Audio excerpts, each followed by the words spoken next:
I think some of the messages that we really need to get out to those people are that you are not the problem. And what happened to you was not. And after victims start to realize, oh my gosh, I never saw my dad growing up. I just was normalized to it. Or, oh my gosh, my mom and all of her family were just disappeared when my dad told me we're moving to Oklahoma. And they start to put it together and they start to reach out to people and they start to find out the truth of what they were told is not the truth. And the people that they believed loved them and protected them were people that used them and their childhood and their innocence for what we would call domestic violence by proxy. And the message to so many of those people that are waking up is that it's not your fault and that you have so much power in overcoming, healing, in being a cycle breaker, in connecting with other victims who are not only helping themselves, but reaching back out of their own trauma and fog to lift up someone else. And that's the beauty of this movement.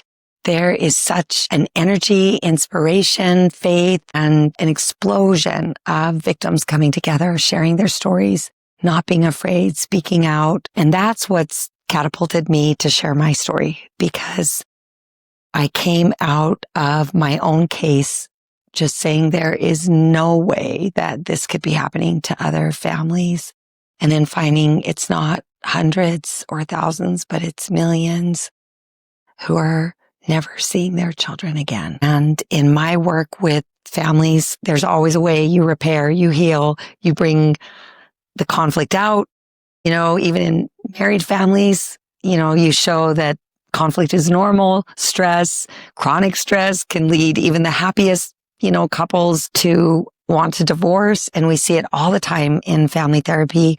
We see overcoming, but I don't see it in the family law systems. Out of the hundreds of cases that I've seen directly and the ones indirectly that I've been involved with, I've not seen a positive outcome. There might be a delay of harm or a break in a constant feeling of attack and allegations and new motions and malicious litigation. There might be a break in it.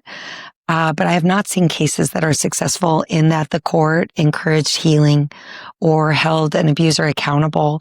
I've never seen that. In fact, so many of the court cases, and this is a big part of the messaging that people need to know, they don't enforce. The judges will say that we don't have the jurisdiction to apply consequences. Well, they do. They can put a parent in jail for committing crimes, but so often they'll say, I don't have jurisdiction. The family court is not criminal. You have to go to criminal court. And it's just a maze.